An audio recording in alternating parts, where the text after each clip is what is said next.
जय हिंद। दोस्तों, हम किसी भी कॉम्पिटिटिव एग्जाम की अगर बात करें तो उसमें सीरियस स्टूडेंट के लिए कट ऑफ को क्लियर करना कोई मुश्किल काम नहीं है। फिर भी ऐसा क्यों होता है कि इतने सारे सीरियस स्टूडेंट्स हर साल अपना कॉम्पिटिटिव एग्जाम क्लियर नहीं कर पाते हैं, कट ऑफ से कुछ मार्क्स से रह जाते हैं। आज इस सवाल का जवाब हम इस सेशन में निकालेंगे और आई विल इंश्योर कि आपके माइंड में बिल्कुल क्लियर हो जाए by the end of the session कि क्या एक मेन रीजन है और आप उसको टारगेट करो और अपनी कट ऑफ बहुत इजीली क्लियर कर लो अपने कॉम्पिटिटिव एग्जाम में। किसी भी कॉम्पिटिटिव एग्जाम में सीरियस स्टूडेंट किसको बोलते हैं हम?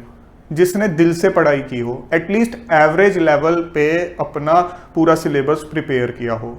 स्टूडेंट एवरेज कभी नहीं होता है, बट उसने preparation up to the mark नहीं की होती है, एवरेज लेवल तक प्रिपेयर की होती है, इसलिए हम उस स्टूडेंट को बोल देते हैं एवरेज स्टूडेंट। स्टूडेंट के अंदर पोटेंशियल इनफाइनाइट है, उसके अंदर टॉपर बनने का पोटेंशियल है, बट एवरेज उसकी प्रिपरेशन लेवल है।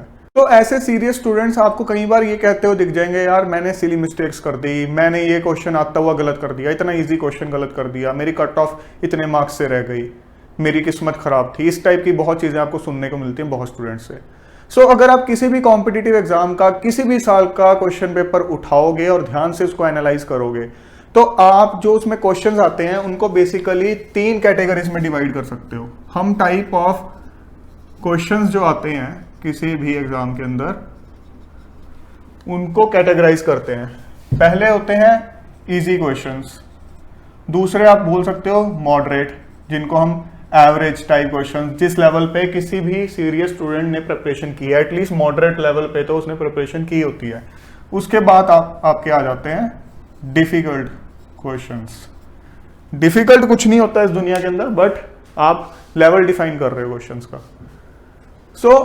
अगर आप ध्यान से कट ऑफ का ट्रेंड देखोगे किसी भी साल का, किसी भी कॉम्पिटिटिव एग्जाम के लिए, तो वो कट ऑफ का ट्रेंड एक ही तरफ जाता है हर एग्जाम के लिए। आप इसको यूनिवर्सल भी बोल सकते हो। वो ट्रेंड क्या होता है?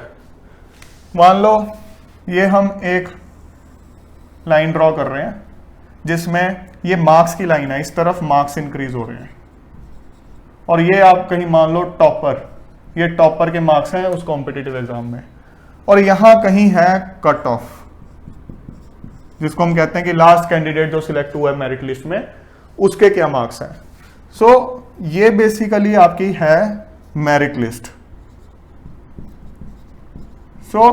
बच्चे जो सिलेक्ट हो रहे हैं इसमें हो रहे हैं। मैं बात कर रहा हूं कि कोई भी सीरियस स्टूडेंट बहुत इजीली इस कट ऑफ को क्लियर कर सकता है। वो कैसे कर सकता है? वो इस तरह कर सकता है कि अगर आप एनालाइज करोगे किसी भी साल का किसी भी कॉम्पिटिटिव एग्जाम का क्वेश्चन पेपर, तो आप ये चीज देखोगे कि कट ऑफ जितने मार्क्स हैं हर साल के, अगर आप इन इजी और मॉडरेट क्वेश्चंस के टोटल मार्क्स ऐड अप कर लोगे तो वो कट ऑफ से ज्यादा ही होंगे। इन दोनों को जब आप ऐड करोगे तो उसके मार्क्स कट ऑफ से ज्यादा ही होंगे। हम बेसिकली गलती करते गए हैं कि ये जो इजी और मॉडरेट क्वेश्चंस हैं इनको ही गलत कर बैठते हैं। अगर आप इन दोनों के जब मार्क्स ऐड करोगे वो कहीं, हम एज्यूम कर लेते हैं यहां कहीं आ रहे हैं, कट ऑफ से आगे इजी के मार्क्स और मॉडरेट क्वेश्चन के मार्क्स, इन दोनों को आपके मैक्सिमम मार्क्स ऐड कर दिए, वो यहां कहीं आ रहे हैं, यहां से स्टार्ट हो गए। अब जब आप इसमें गलती कर देते हो, अगर तो आप ये सारे के सारे सही कर दोगे तो आप इसमें आगे कितना जाओगे वो डिपेंड करेगा कि आप ये डिफिकल्ट क्वेश्चंस कितने एफिशिएंटली अटेम्प्ट करते हो। जितना अच्छा इनको अटेम्प्ट करोगे टॉपर की तरफ बढ़ते चले जाओगे। अब गलती क्या करोगे? पहले तो इनमें ही सिली मिस्टेक्स कर दोगे और नेगेटिव मार्किंग हो जाएगी, तो ड्रास्टिकली आप इस पोजीशन से पीछे चले जाओगे। अब आप कट ऑफ से पीछे चले जाओगे। अभी हमने डिफिकल्ट क्वेश्चंस की बात नहीं की है, आपने इजी और मॉडरेट क्वेश्चंस में गलती कर दी है, तो आप कट ऑफ से ही पीछे चले गए हो। अब कहानी आ जाएगी डिफिकल्ट क्वेश्चंस पे। अब अगर तो आपका प्रिपरेशन लेवल मॉडरेट लेवल तक था तो आपके लिए अब ये बहुत बड़ा चैलेंज हो जाएगा, और कट ऑफ क्लियर करना आपके लिए एक चैलेंज हो जाएगा, फिर आप कट ऑफ क्लियर नहीं कर पाते हो। अगर आपने डिफिकल्ट क्वेश्चंस प्रिपेयर किए हुए हैं अच्छे से, फिर डिपेंड करता है कि आप डिफिकल्ट क्वेश्चंस कितने एफिशिएंटली अटेम्प्ट करते हो। जितना अच्छा इनको एफिशिएंटली अटेम्प्ट करोगे उतना इस पॉइंट से फिर आगे बढ़ोगे। लेकिन कहानी आप ये देखो ना कि कहां तो आप इजी और मॉडरेट क्वेश्चंस को सही अटेम्प्ट करते, तो डिफिकल्ट क्वेश्चंस पे जब आते हैं तो आपकी कहानी यहां से स्टार्ट होनी थी कि कितना आगे बढ़ते हो। अब आपने यहां सिली मिस्टेक्स करके, यहां गलतियां करके पहले तो कट ऑफ से पीछे चले गए हो, अब उससे आगे बढ़ोगे डिफिकल्ट क्वेश्चन में, तो आपका रैंक कहीं ना कहीं तो इफेक्ट होगा ही नेगेटिवली। तो यही गलती हम करते हैं किसी भी सीरियस स्टूडेंट के लिए कट ऑफ क्लियर करना बहुत ईजी है। आप ठंडे दिमाग से अपना कोई एग्जाम जो आपका अच्छा ना हुआ उठा के देख लेना। एग्जाम के बाद कुछ क्वेश्चंस के रिगार्डिंग तो हम डेफिनेटली बोलते ही हैं, जब रूम से बाहर निकलते ही हमें एहसास हो जाता है कि सिली मिस्टेक करा है। बट ठंडे दिमाग से एनालाइज किया करो अपने क्वेश्चन पेपर को निकल के कि कौन कौन से क्वेश्चन ऐसे थे बहुत ईजी थे, कौन से क्वेश्चन ऐसे थे जो कि मैंने सिली मिस्टेक्स की वजह से गलत किए हैं। बहुत से फैक्टर्स हैं जिसकी वजह से आप ये क्वेश्चंस गलत करते हो, उनको भी हमने ध्यान में रखना है। पहला फैक्टर क्या है कि आप ओवर थिंकिंग करते हो। ओवर थिंकिंग किस सेंस में करते हो कि आपका प्रिपरेशन लेवल हो सकता है डिफिकल्ट लेवल तक का हो या अच्छा खासा मॉडरेट लेवल तक का हो। इजी क्वेश्चन देख लिए, बहुत इजी क्वेश्चन देख लिए, आपको होने लग जाता है यार इतना इजी क्वेश्चन कैसे आ सकता है इतने बड़े एग्जाम में। जेई एडवांस का पेपर देने गए हैं, प्रीलिम्स का आईएएस का पेपर देने गए हैं, इतना इजी क्वेश्चन। इजी क्वेश्चन आएगा क्योंकि हर कॉम्पिटिटिव एग्जाम में आता ही आता है।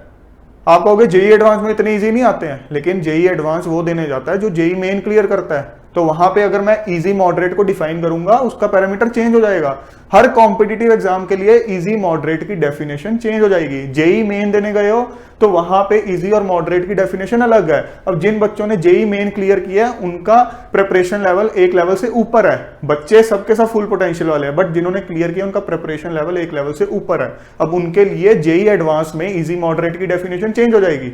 तो जेई एडवांस के अंदर भी सारे क्वेश्चन एक लेवल के नहीं होंगे, यूनिफॉर्म लेवल के नहीं होंगे, उसमें भी इजी मॉडरेट डिफिकल्ट होंगे। तो उसमें जब आप देखोगे कि भाई मैंने इजी क्वेश्चन देखा है, ये इतना इजी क्वेश्चन कैसे आ गया, ये तो एडवांस का पेपर है, ये तो यूपीएससी प्रीलिम्स का पेपर है, नहीं नहीं इसमें कुछ ना कुछ छुपा हुआ है, मैं देखूंगा ध्यान से।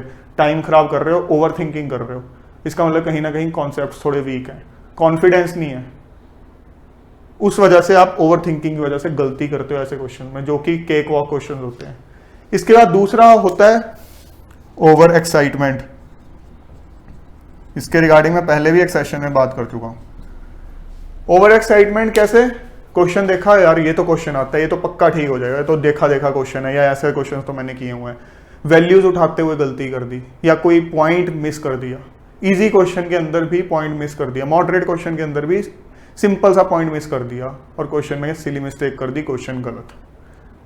इस टाइप की गलतियां करते हो, ये गलतियां अवॉइड करनी है, ये गलतियां नहीं करनी है। ये बहुत इंपॉर्टेंट दो फैक्टर्स हैं जिसकी वजह से आप गलतियां करते हो इन क्वेश्चंस में। अगर आप इंश्योर कर लो प्रैक्टिस कर करके अपने कॉन्सेप्ट्स पे ग्रिप बना बना के कि मैं ये दो कैटेगरी ऑफ क्वेश्चन बिल्कुल सही करके आऊंगा, कोई नेगेटिव मार्किंग नहीं होने दूंगा, तो कट ऑफ तो बहुत इजीली क्रैक कर जाओगे। उसके बाद तो आपको ये होगा कि मैंने रैंक अच्छा लाना है। आप ये बात नहीं करोगे एग्जाम क्लियर करना है, आप सीधा ये बात करोगे कि मुझे तो रैंक अच्छा लाना है। वो डिपेंड करेगा डिफिकल्ट क्वेश्चंस पे।